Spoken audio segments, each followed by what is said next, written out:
चाहिए, या फिर 6q प्लस 3 आना चाहिए, या फिर 6q प्लस 5 आना चाहिए। अब बताओ एक बात हमको कि अगर हम यहाँ से b के जगह पे 5 ले लें, 10 ले लें, 12 ले लें, 20 ले लें, 50 ले लें, तो आएगा ये चीज? नहीं ना आएगा। तो इसीलिए हम यहाँ से b इक्वल टू 6 ले रहे हैं। ठीक है, कोई दिक्कत है? अब देखो, let any positive integer be a and b equal to 6, इसी को बोल सकते हैं कि माना कि कोई धनात्मक विषम पूर्णांक क्या है?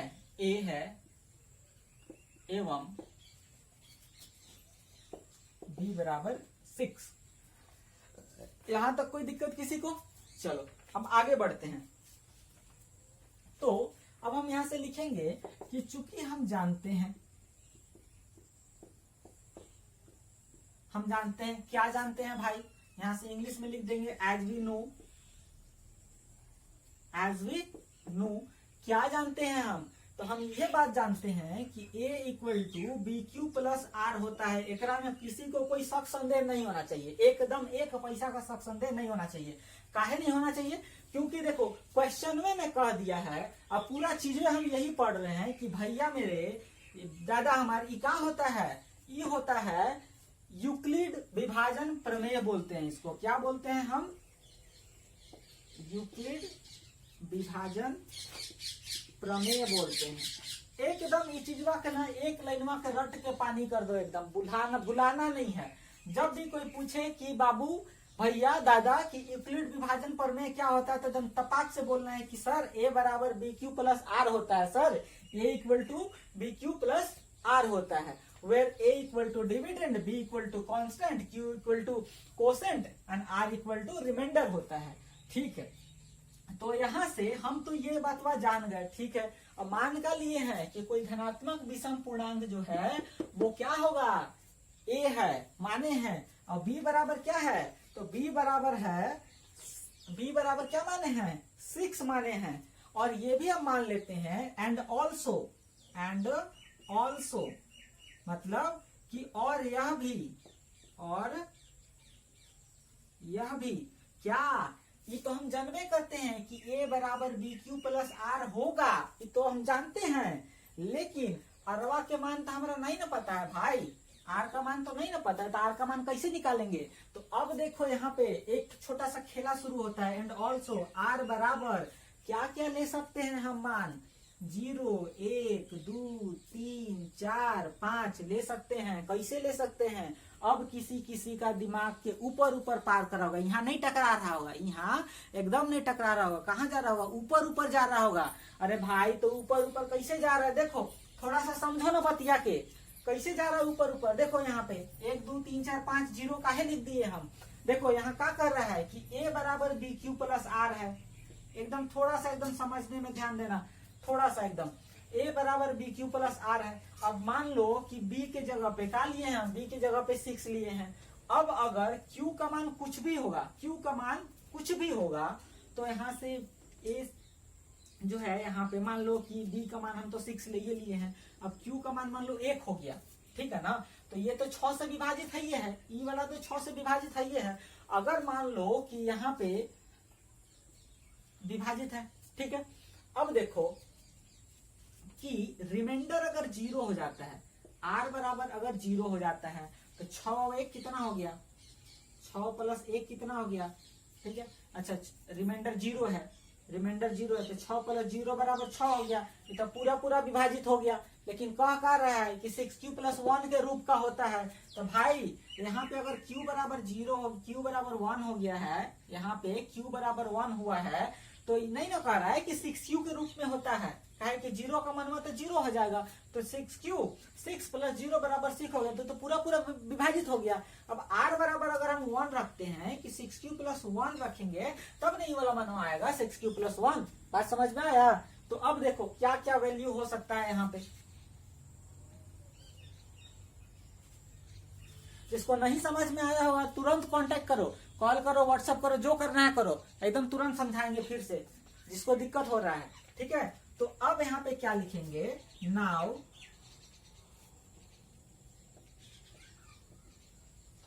Putting the value of R in equation first. पहला इक्वेशन में आर का सारा मनवा पुट कर देंगे। ठीक है, कोई दिक्कत है? कोई दिक्कत है किसी को? बोलो कोई दिक्कत है तो। ठीक है ना, कोई दिक्कत है तो तुरंत कॉल मैसेज करो, हमको कमेंट में करो। ठीक है, चलो अब देखो मान पुट करते हैं। मान किधर पुट कर दे, इसको मिटा दें। चलो इसको मिटा देते हैं।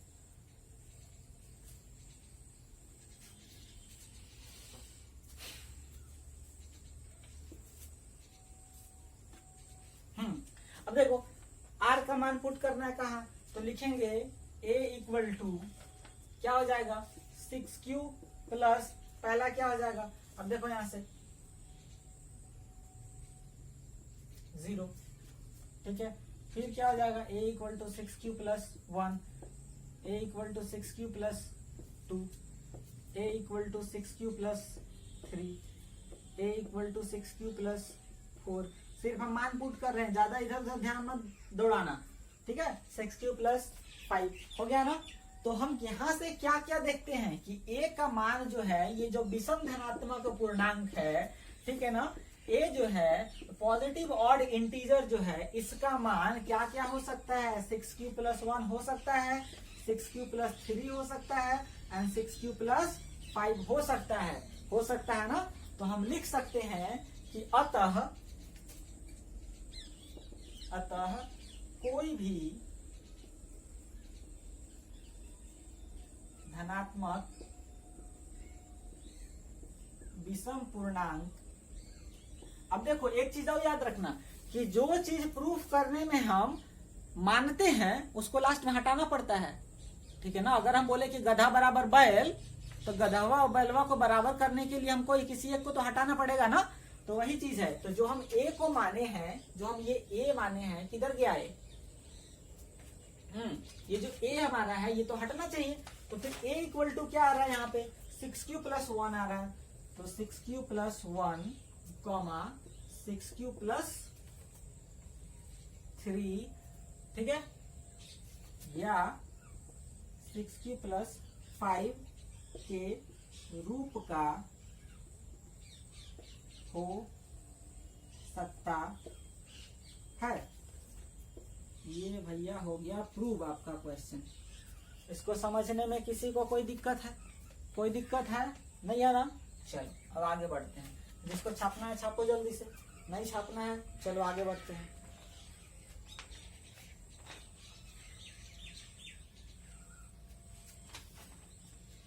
आगे बढ़े, चलिए क्वेश्चन नंबर 3 अब क्या है देखो।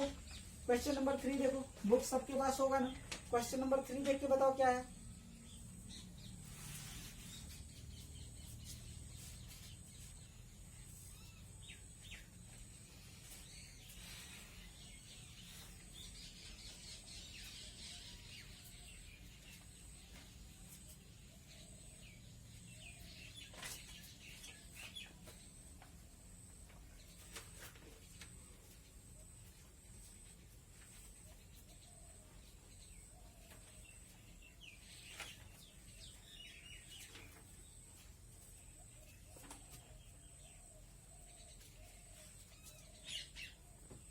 क्वेश्चन नंबर 3 देखो जल्दी से। क्वेश्चन नंबर 3 क्या कहता है कि एन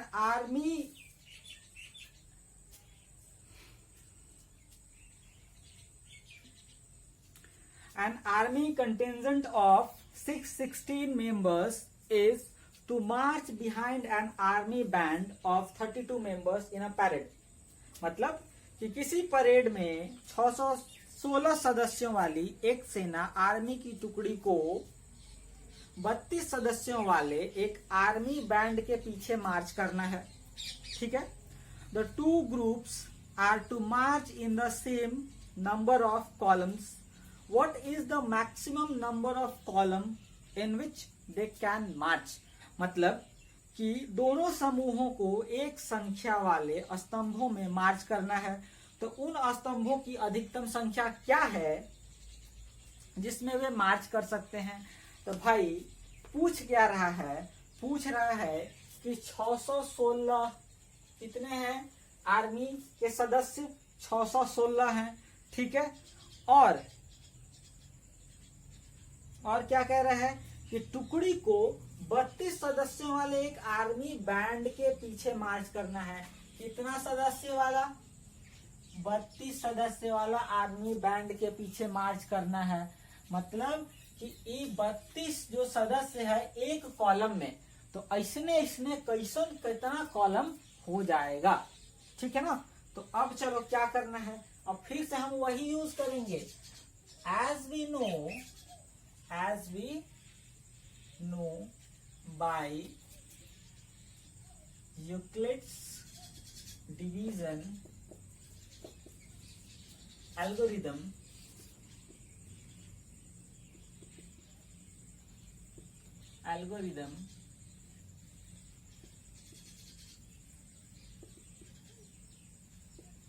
क्या जानते हैं हम जानते हैं कि A equal to B Q plus R होता है।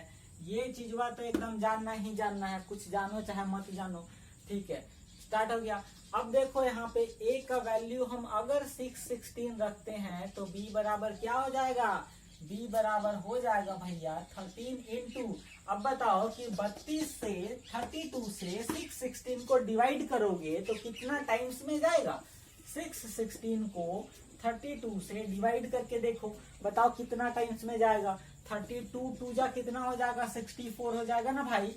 तो 1 टाइम में जाएगा यहाँ से, तो कितना हो गया 32। 11 में से 2 गया तो कितना हुआ 9, और 5 में से 3 गया तो कितना हुआ 2, 6 हुआ 296। अब बताओ 3 6 जा कितना होता है, 3 6 जा 180, 3 7 जा कितना होता है, 3 7 जा कितना होता है, 3 7 जा हो जाएगा 21। तो अब देखो 210, ठीक है।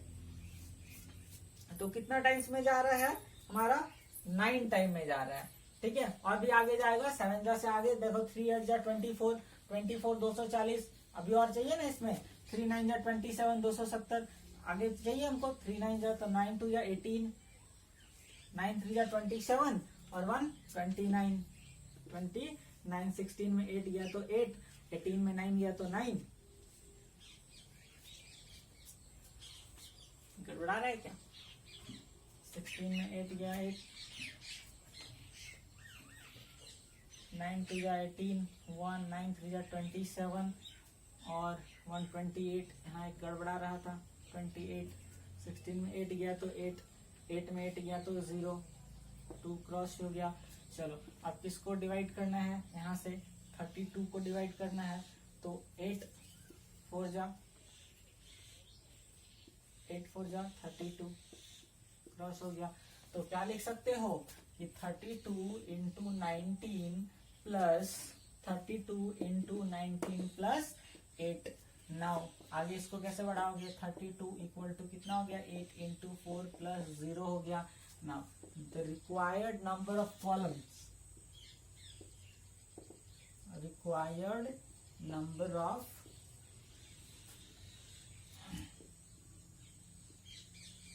columns कितना हो जाएगा 8। This is your answer.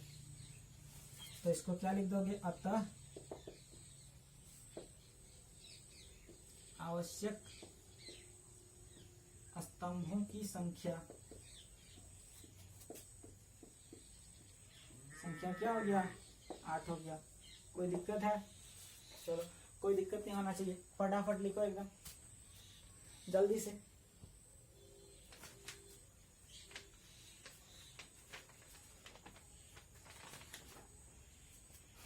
फटाफट लिखो, जल्दी जल्दी लिखो, मिटा देना।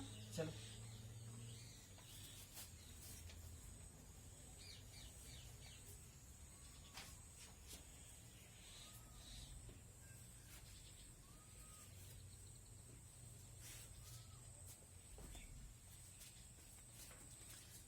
चलो नेक्स्ट आते हैं क्वेश्चन नंबर 4 में। क्वेश्चन नंबर 4 क्या कहता है, क्वेश्चन नंबर 4 कि use Euclid's division lemma to show that the square of any positive integer is either of form 3m or 3m plus 1 for the sum integers m। कहने का मतलब है कि कह रहा है कि यूक्लिड्स विभाजन प्रमेयिका का प्रयोग करके दर्शाइए कि किसी धनात्मक पूर्णांक का वर्ग किसी पूर्णांक m के लिए 3m या फिर 3m प्लस 1 के रूप का हो सकता है।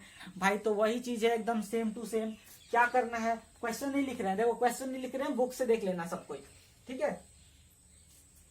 तो क्या करेंगे, फिर वही चीज हम फिर से मानेंगे कि लेट, ठीक है ना, क्या मानेंगे, let any positive integer, let any positive integer be A and B equal to, अब तुम ही लोग बताओ कितना होगा, बी इक्वल टू, यहाँ पे कह रहा है कि 3m और 3m प्लस 1 का होना चाहिए। Positive integer is either of form 3m और 3 प्लस 1, मतलब कि कोई भी धनात्मक पूर्णांक का वर्ग, यहाँ इसमें वर्ग घुसा दिया है, किसी भी धनात्मक पूर्णांक का वर्ग 3m या फिर 3m प्लस 1 के रूप का हो सकता है। तो कितना पूछा है, 3m, तो b बराबर क्या मान लेंगे, 3 मान लेंगे, ठीक है। माना कि कोई भी धनात्मक विषम पूर्णांक क्या है, a है, एवं b बराबर 3, a है एवं b बराबर 3। अब बताओ आगे क्या करोगे, अब बोलो जल्दी से, आगे क्या कर सकते हो, जल्दी जल्दी फटाफट क्या कर सकते हैं हम लोग आगे। तो आगे फिर से वही लिखेंगे भाई कि एज वी नो दैट, मतलब कि चूंकि हम जानते हैं, कि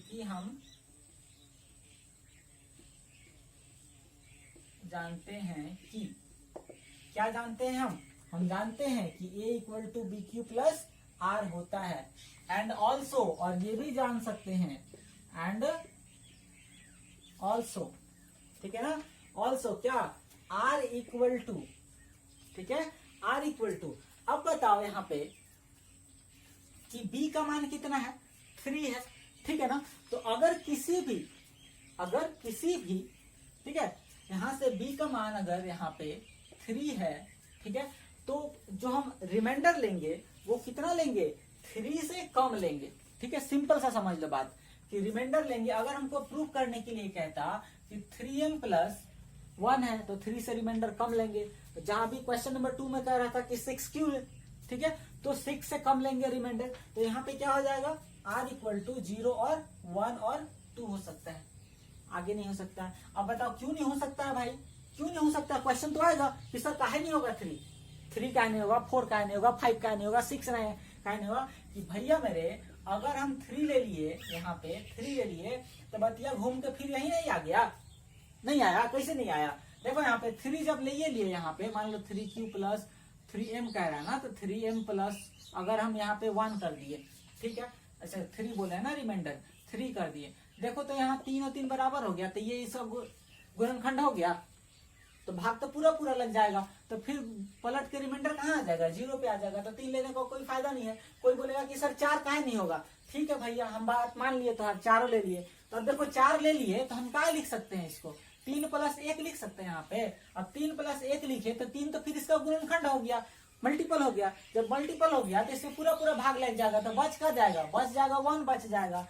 तो यहाँ से देखो 1 वो लिख दिए हैं, बात समझ में आ गया, 0 1 2 काहे लिए है, चलो ठीक है। अब यहाँ पे 0 1 2 हो गया, तो क्या लिखेंगे, नाउ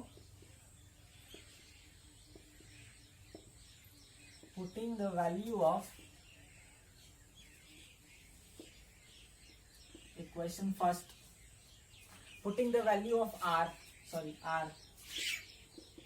इन इक्वेशन फर्स्ट। तो क्या आ जाएगा यहाँ पे, a इक्वल टू हो जाएगा हमारे पास कि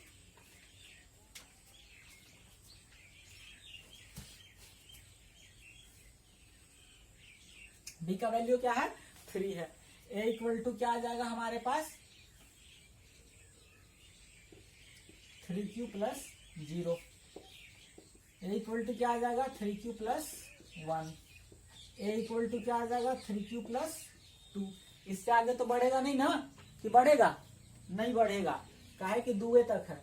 अब देखो कह रहा है कि स्क्वायर का मान चाहिए भाई, हमको क्या चाहिए? स्क्वायर का मान चाहिए। ठीक है, तो हम स्क्वायर निकालते हैं। Squaring both side, squaring both side. किसका किसका स्क्वायर करोगे? तो इक्वेशन सेकेंड का कर दो, इक्वेशन थर्ड का कर दो, इक्वेशन फोर्थ का कर दो। काहे? सबका जरूरत नहीं है। किसका? 1 का पूछा है और किसका पूछा है? देखो ना क्वेश्चन में, देख के बताओ किसका किसका पूछा है। पूछा है यहाँ पे 3m और 3m प्लस 1 का। तो इसका स्क्वायर कर सकते हो और इसका स्क्वायर कर सकते हो। इसका करने का कोई जरूरत नहीं है, लेकिन समझने के लिए हम लोग सबको लेके चलते हैं। ठीक है, कोई दिक्कत? अब चलो इसका स्क्वायर करो। तो इसका स्क्वायर क्या हो जाएगा भाई? इसका स्क्वायर क्या हो जाएगा बोलो? ए स्क्वायर इक्वल टू क्या हो जाएगा? 3 तिहाई 9 क्यू स्क्वायर होगा। इसका 0 होगा तो 0 रह जाएगा। इसका स्क्वायर क्या हो जाएगा? ए स्क्वायर इक्वल टू, देखो ए प्लस बी का होल स्क्वायर बनेगा तो क्या हो जाएगा? 3 तिहाई 9 Q square plus 2ab 2ab यहाँ डॉट की जगह पे गुना है 2ab प्लस बी स्क्वायर। ठीक है, तो इसको सॉल्व करके देखो अब क्या हो जाएगा। अच्छा यहाँ 9 हो जाएगा ना, 9q स्क्वायर। यहाँ पे हो गया 9q स्क्वायर प्लस 2 तिहाई 6 दूनी के 12q प्लस यहाँ पे क्या हो गया 4 हो गया। चलो आगे बढ़ते हैं। अब इसी चीज को हम क्या लिख सकते हैं? दिस इम्प्लाइज ए स्क्वायर, ठीक है ना, 4 हुआ, ये 5 कर दो इसको। ठीक है, ए स्क्वायर इक्वल टू क्या लिख सकते हैं? देखो इसमें सब में 3 का मल्टीपल है, 1 2 3, यहाँ पे है 3 का मल्टीपल, तो लिखो इसको 9q square plus 12q plus 3 plus 1 लिख सकते हो 4 को। अब इतना में से हम ले सकते हैं ना, ले सकते हैं कि नहीं ले सकते हैं? क्या ले सकते हैं? तो यहाँ से 3 ले लिए हम कॉमन, तो 3q स्क्वायर प्लस 3 4 जा 12 4q प्लस 3 कॉमन ले लिए तो 1 प्लस 1 बच गया। ठीक है ना। अब यहाँ पे देखो दिस इम्प्लाइज ए स्क्वायर बराबर क्या लिख सकते हैं हम? 3k1 प्लस 1, ये वाला इतना को हम k मान लिए, तो यहाँ दिखा दो ना, यहाँ पे दिखा दो कि हम क्या लिए हैं? k बराबर ले लिए हैं 3q स्क्वायर। अच्छा हमको दिखाना क्या है? m दिखाना है ना, तो m मान लो।